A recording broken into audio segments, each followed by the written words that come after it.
ताबूत सकीना लकड़ी का बहुत बड़ा संदूक है। अगरचे इस वक्त इसका कोई वाज़ेह सबूत मौजूद नहीं, लेकिन यहूदियों के मुताबिक वो अब भी मौजूद है और मस्जिद अक्सा के पीछे जो सुरंग है उसमें मौजूद है।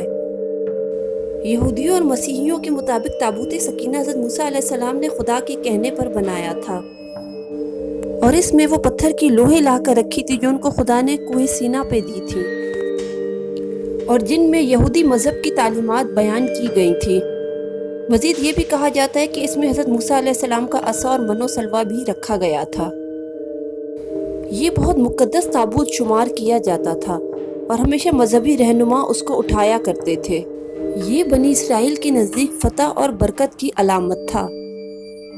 587 कबल मसीह में जब बुख्त नसर ने बैतुल मुक़द्दस पर हमला किया तो उसके बाद ये ताबूत कहीं खो गया।